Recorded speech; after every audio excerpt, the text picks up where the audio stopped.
the dark rules of the abandoned mansion that still haunt my nights. It all started with an ad on the internet, buried deep in a forgotten corner of a job board. I had no real intention of responding to it when I clicked, but there it was. Overnight caretaker needed, $500 for a night's work, light duties, no experience required. I was desperate, so I applied on impulse. 2 hours later, I received an email with just a time and an address. Avery Estate, 9 p.m. Instructions will be provided upon arrival. The estate was about an hour's drive outside of town, nestled in the woods, almost hidden behind a veil of thick branches and vines. The house itself was enormous, but not in a welcoming way.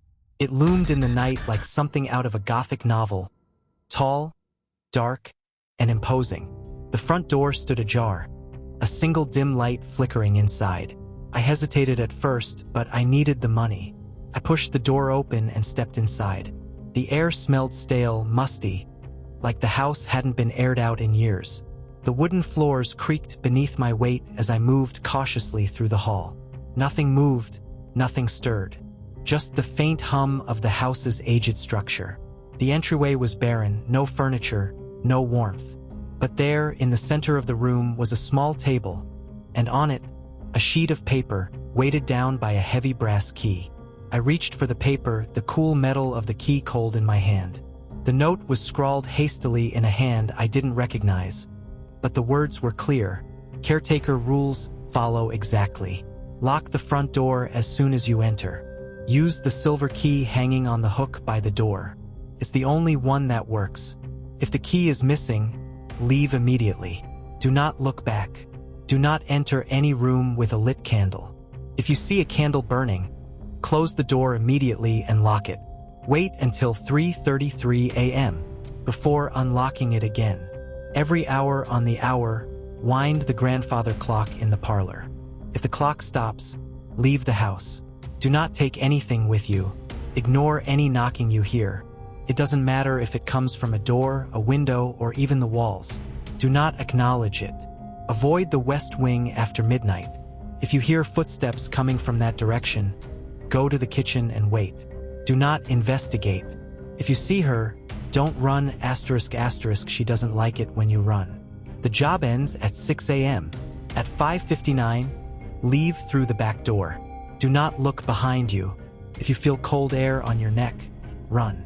The last line made my stomach twist, but I pushed the feeling aside. It was just an odd list of instructions for some rich person's house, I assumed.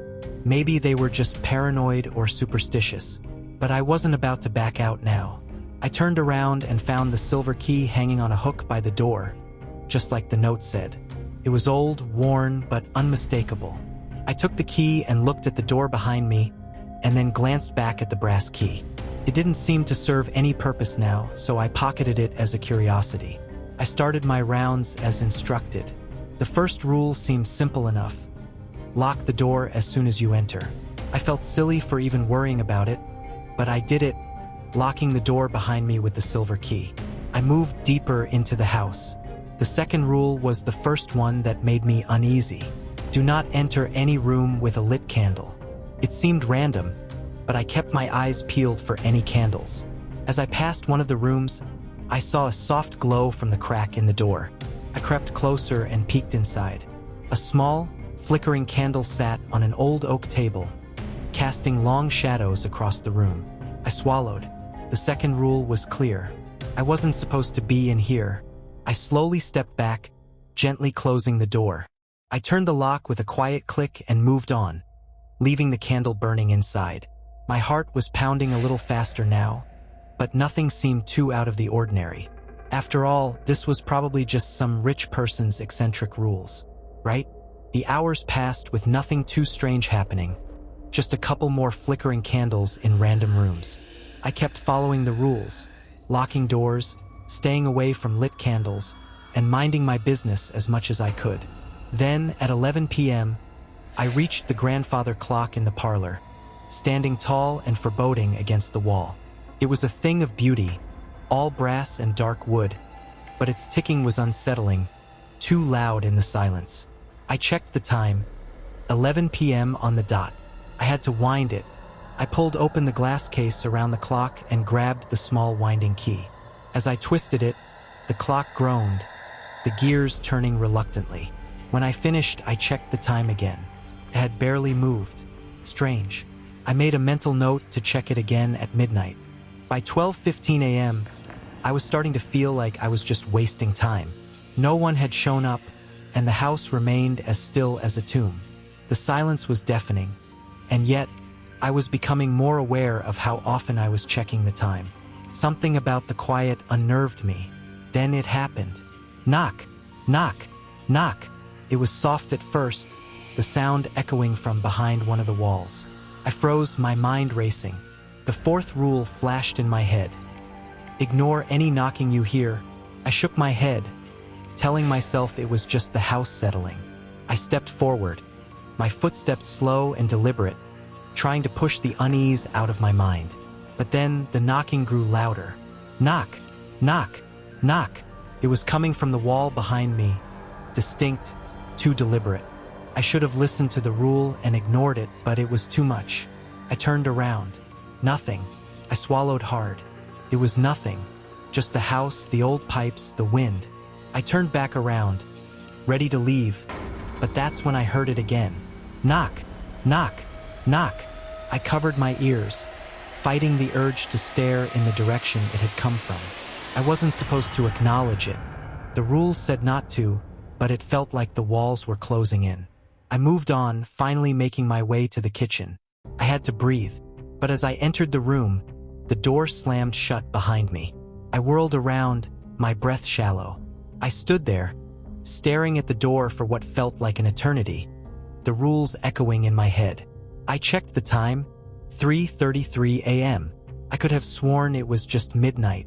I'd broken the knocking rule, but the next one hit me like a brick to the skull. Avoid the West Wing after midnight. I'd passed the West Wing earlier, but now that I was closer to it, I could hear faint footsteps coming from behind the door. Panic surged through me. My heart thudded against my ribs. A sudden scratching noise came from the direction of the West Wing. It was faint, almost imperceptible at first. I froze, holding my breath. The footsteps from earlier hadn't stopped. They had only grown fainter, but now they were accompanied by this strange, unsettling sound, like something or someone was dragging itself across the floor. I tried to follow the rule. Avoid the West Wing after midnight. I didn't investigate, but the scratching felt like it was calling me. Something deep in my bones told me to go check, but I pushed it aside, refusing to break the rules. Still, the sound lingered in the back of my mind, gnawing at me like a rat in the walls. By 4:30 a.m., I was pacing the hallway, jumping at every little sound. The house was creaking, groaning, the windows rattling with each gust of wind. I checked every door, every room. I even peeked inside a few with the faintest glow of candles. But the moment I saw that light, I turned away and locked the doors behind me as instructed. But the house seemed more oppressive now. Every step I took felt heavier. Then, at 5 a.m., the door to the West Wing creaked open. I hadn't touched it. It had simply opened, and for a split second, I thought I saw the shadow of a woman flicker inside. I stumbled back, my breath catching in my throat. The air grew colder, sharper. I felt a presence, an intangible force that seemed to be drawing closer. The scratching, now louder, echoed from within. My instincts screamed at me to leave, to break the rules and run. But I couldn't. I wasn't done yet. The clock was ticking down, and I was still bound by the rules. It was 5:45 a.m. now. I moved back into the parlor to check the clock one more time, the ticking now louder than ever.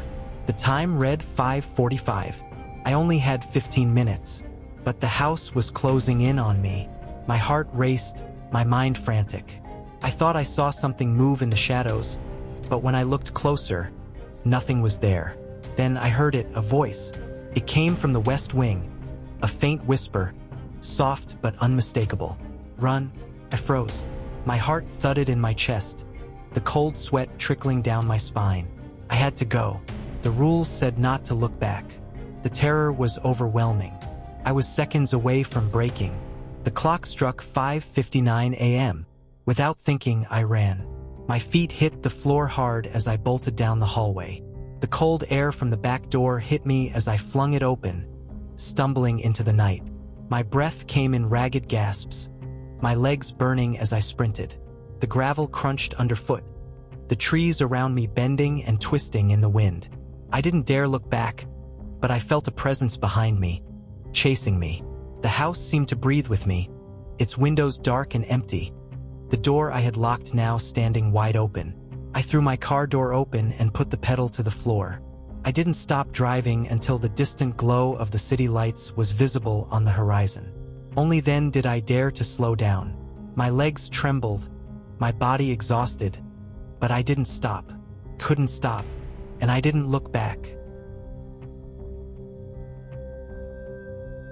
I was haunted by the villa in my neighborhood. My family moved to a new area that had a haunted villa, but I didn't know how evil the place was until it was too late. I was 12 at the time, and it was only my two parents and my grandma, who I called abuela. She had lived in Zacatecas most of her life and moved to live with my dad when I was about a year old. It was actually beneficial for both my parents, who needed someone to watch me while they paid the bills. My abuela was the reason I spoke Spanish before English, and we formed a special bond. My abuela had a heart of gold but was incredibly superstitious. I remember I spilt the salt when I was 5, and she told me that an unbaptised child is crying because of it. She also gave me a red bracelet before I could even walk because she believed it helped ward off evil spirits. During the summer, my parents were out of work and we moved to a new area in Southern California. In our new neighborhood, there was a house unlike the others.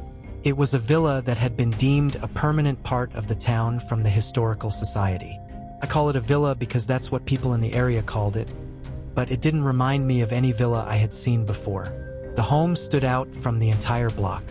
At 3 stories, the villa was massive and towered over the rest of the small cul-de-sac. Unlike most homes of its size, this villa did not have a front entryway. Most mansions have a gate or long driveway, but this place had 2 massive oak doors with stone steps that led directly to the street. I remember when we drove past it for the first time, I was in the back seat with my abuela. She looked at it and then silently prayed while she gripped her rosary hanging off her purse. My mom and dad were in awe of the place and stopped to marvel at the building. I remember staring at the 2 oak doors and looking all the way up to the top. I noticed on the 3rd story there was a window where one would be able to see the entire neighborhood. "Don't stare too long, Mijo," my abuela told me. I looked at her in curiosity, and when I went to look back at the window, I noticed a shadowed silhouette there. I now know that was the first time I saw her, but when I stared at it for the first time, I thought my eyes were playing tricks on me, especially since I blinked and noticed the window was empty again. My parents are both teachers and love to see parts of local history. Once my dad realized they allowed tours, we decided to take one. My abuela was insistent that I wear my red bracelet when I told her I was going on the tour.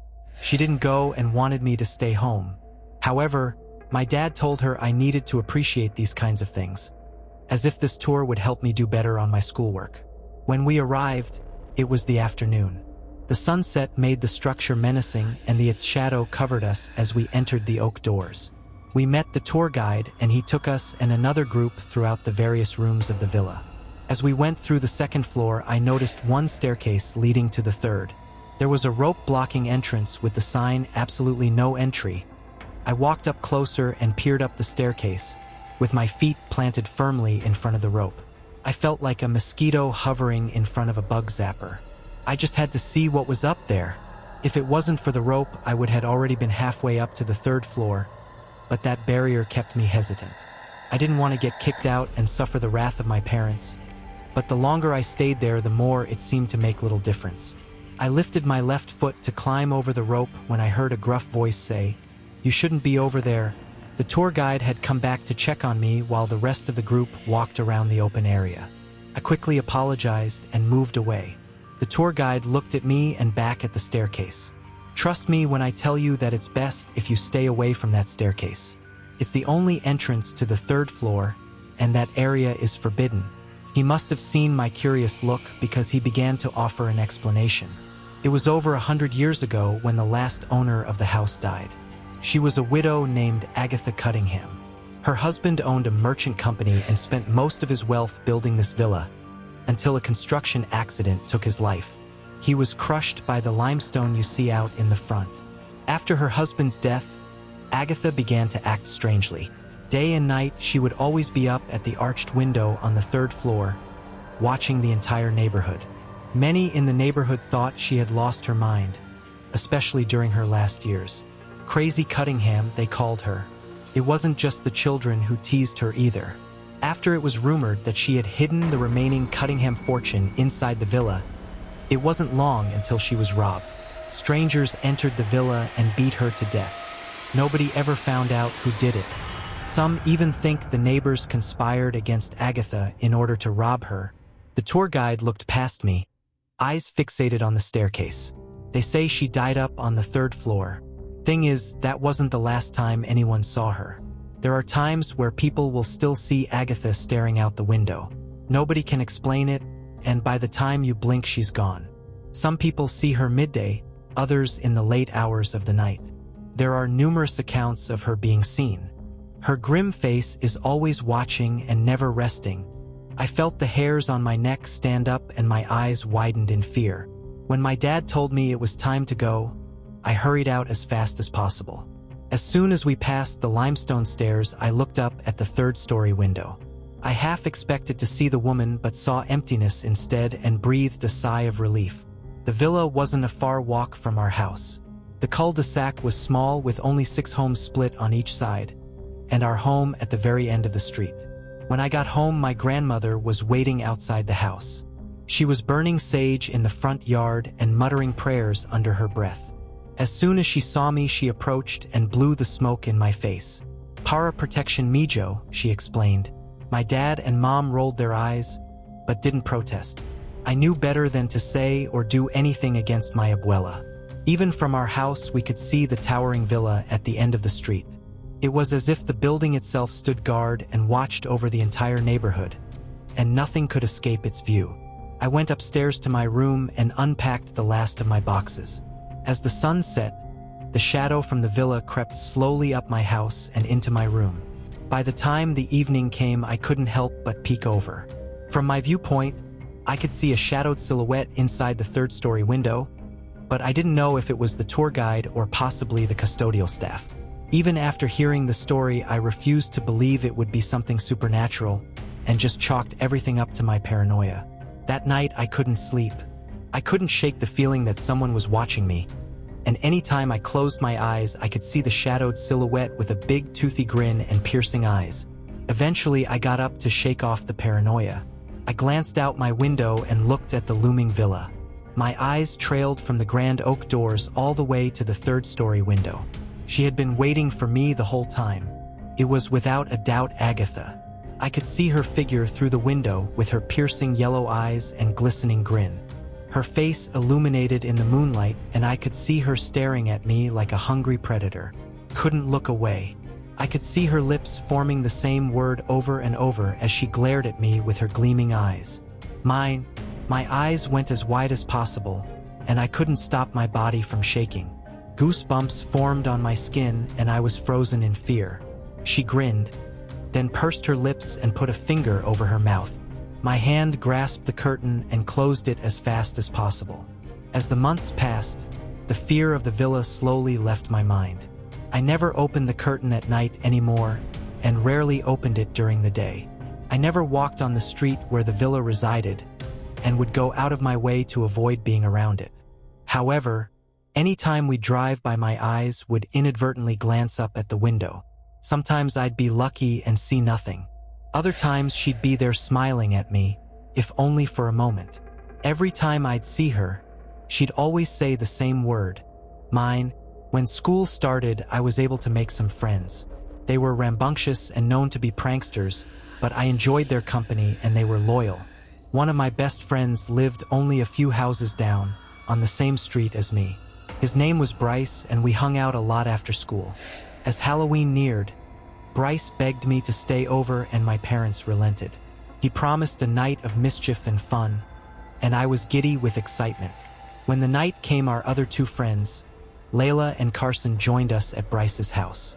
We told our parents we were trick-or-treating, but secretly we had decided to only play tricks on the people in the neighborhood. It wasn't anything original. We egged a couple of cars and teepeed a house, but by the end of the night we were high off adrenaline and looking to up the ante. We were at the end of the street, and as Bryce's eyes fixated on the villa, I could see an idea form in his head, as if a light bulb would turn on above him any second. "Let's ding-dong ditch the villa," Bryce said. Layla thought it was pointless. "It looks empty, Bryce. What good would that do?" "But it's not," Carson gasped. "Look up at the third-story window. Someone's there." I already knew who Carson was talking about. I had felt her eyes on me all night. Bryce took 4 sour gummy straws and bit half of one off. He then turned his back to us and lined the 4 straws on his hand. "Whoever gets the short straw has to go knock on the door for 10 seconds. "But she's right there," Carson said. "That hag is not going to get down to the door in time. Who's got the guts?" Bryce raised his eyebrows inquisitively, daring us all to join. Every part of my body was screaming to run back home, but I figured the odds were in my favor. Besides, I had my friends to back me up in case things went south. One by one, we all grabbed a sour gummy straw. Carson was first and snatched the furthest one on the right. It was long, and he slurped it into his mouth victoriously. Layla was next. She grabbed the one in the middle and grinned when she found out it was long. She squealed and threw the gummy straw on the ground. "I don't like those," she said disdainfully. "I could have had that one," Carson protested. I was last and picked the one on the right. It was half the size of the other 2. Of course, I mumbled in defeat. I threw the half-eaten gummy behind me, much to Carson's protest. "Okay, we'll keep a lookout. Go ahead and knock," Bryce replied, giving me a slight shove towards the villa. I knew I should have left right then and there, but the fear of being a social outcast outweighed the fear of getting caught. There was no turning back. I'd like to say I was thinking rationally, but I was 12 and stupid, and looking back I wished I had a little more sense. I stepped onto the street and slowly walked across. I glanced one more time to the 3rd-story window, and she was there, staring down at me with her unnaturally wide grin. It was as if she beckoned me and dared me to knock alongside my friends. I approached the limestone steps and slowly went up each one. As I inched closer, I could no longer see the window. I finally approached the oak doors. "Is she still there?" I asked, trying to hide the fear in my voice. "Yes." "Hurry up," Layla replied, annoyed. I hit the door hard with my right hand and continued to knock and count silently to myself. 1, 2, 3, 4, 5, 6. "Hey!" Bryce yelled. "She's not there." My feet tried to turn and run, but my body felt stiff and frozen. Before I could react and leave, the oak doors whipped open with such force I thought I was going to get knocked on my ass. The old lady was in front of me. Her piercing yellow eyes gleamed happily, and her long bony hand clasped around my throat. Her eyes rolled back and turned black, and I could see her rotten black gums and all of her charcoal-colored teeth as her smile widened into an even more unnatural state. I heard Layla let out a blood-curdling scream, and my vision began to blur and blacken due to the lack of oxygen. Agatha let out a cackle that sounded guttural and hoarse. "You're all mine now. Welcome home." I knew if I didn't do something soon, this would be the end. I began to fight her death grip, but there was no use trying to do it on my own. I looked behind me and saw the limestone stairs. I knew what I had to do. I used all my weight to lean backwards and pivot my feet. Her other hand grabbed my right wrist, and as I fought, her long nails scratched and ripped my bracelet off. I pushed back against her, and it didn't take long for her grip to loosen. I pushed off her and fell down the limestone staircase. I tumbled down hard and began to see stars. My friends came over to help me to my feet. I definitely had some bruises and a nasty gash on the side of my head, but knew it was better than the fate that would have happened if I hadn't fallen. I looked up in a daze, expecting to see her at the top of the stairs, but she was gone. The doors had slammed shut, and there was no trace of Agatha anywhere. We went back to Bryce's house that night, and as scared as I was, when I laid in my sleeping bag, I felt my adrenaline draining from my body, leaving me exhausted. Bryce had helped clean and dress my wounds, and Layla and Carson checked on me before heading back home. I wanted to go back to my house, but knew if my parents saw me in this state that I'd never leave until my late 20s. So we decided to tell them I fell down Bryce's stairs, and hopefully I wouldn't look too beaten up in the morning.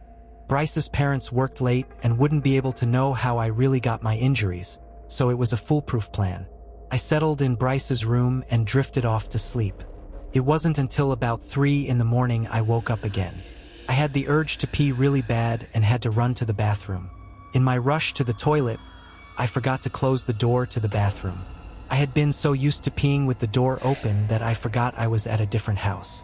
I figured I'd be quick and concentrated on what I had to do. About halfway through, I saw in the corner of my eye a figure dart past the doorway. I cursed quietly to myself and finished up. I glanced out the hallway to see that whoever it was had just turned the corner to the living room. I figured it must have been Bryce's mom and went to apologize. When I entered the living room, I saw her sitting in the rocking chair in the corner. It was hard to see in the darkness because the only light was from the moon, and I had to be careful not to bump into any furniture. As I moved closer, I realized that the woman sitting in the rocking chair was not Bryce's mom. It was an old lady. Her head was tilted down, but as I drew nearer, she slowly looked up at me. Her eyes were glowing yellow and cold, like an alligator's eyes. Agatha had returned. "You're mine now," she said with a grin. "I don't remember much else." Bryce said he woke up to me screaming in his living room. His parents got to me before him and flipped the lights on, but nobody else was in the living room. After that, I couldn't sleep anymore, and his parents told me they could take me home. They gave my house a call to let them know, and we headed out. When we got to my house, my abuela was already waiting outside. Bryce's parents let me out, and I went to go inside, but my abuela stopped me. "You can't go in, Mijo," she told me in a whisper. "She has latched herself to you. We need to cleanse you before you enter, or she'll never leave us." My parents were stoic and wanted to protest, but my abuela looked at my dad and told him, "Trust me." My dad nodded and told my abuela to do whatever she thought was necessary. My mom opened her mouth, but closed it and went inside. My abuela directed her attention back to me. "Mijo, you need to do everything I tell you. First things first. Where is your bracelet?" I explained what happened, and I could see her eyes widen with concern. "That explains why her power has grown. We need to be extra vigilant tonight. I need you to be strong. She is a parasite, but we can be rid of her if we work together." My abuela went inside and grabbed a bunch of her remedies to begin the protection prayers. Her sage was burning as she exited the home, and my abuela began to circle me with it. My abuela took an egg and she rubbed on me. When she cracked it, the contents went into her stone bowl with a hiss. It looked like black tar and smelt like burnt hair. My abuela prayed fervently and unscrewed a small bottle. "Holy water, Mijo," she explained. She splashed it on me, but it didn't hiss like it does in the movies. This ritual went on for several minutes, but it felt like hours. Finally, my abuela smiled, satisfied with her work. "She cannot latch to you now. You have been purified inside and out. But she will be able to once again if you do not protect yourself." She handed me another red bracelet. "Don't lose this one, okay?" I nodded, tears welling up in my eyes. "I'm so sorry, abuela." "Mijo, don't worry. I will always be here to protect you. I knew this day would come. Since you were little, I saw you had the gift. Why do you think I mived in with your parents? I knew your gift was like mine, and it meant supernatural things would cling to you as they've tried to with me. They've been doing it since I was a little girl, and I work hard to avoid places that would amplify their powers. I also work hard to protect this home, and that includes you, Majito." Couldn't believe it. All this time my grandma had been protecting me, even when people thought she was being crazy. I promised her to never put myself in those types of situations and to protect myself. She reached in her purse and handed me a limestone cross necklace. "Put this around you. She doesn't like limestone. This will also help keep her away."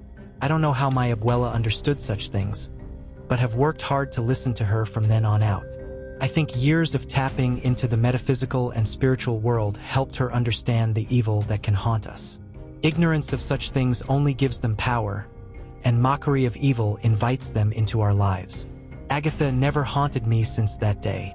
I avoided the villa like the plague and kept my curtains closed, but I think my abuela always continued to protect me from Agatha, even after that night. We still live in that house today, but I've since moved away to college. I came back home this week, though, because my abuela unfortunately passed away. I am heartbroken and will never forget all that she did for me. I still wear my red bracelet and limestone cross for protection and to honor my abuela's memory. As I sit here in my old room with the moonlight shining through the curtains, I think about Agatha and the first night I met her. I remember the fear that surged through my body as I saw her looking at me with her predatory gaze. I am no longer afraid of her. I know my abuela wouldn't want me to live in fear, and have worked hard since then to find ways to protect myself. I think maybe I'll even open the curtain tonight just to show that I'm not afraid.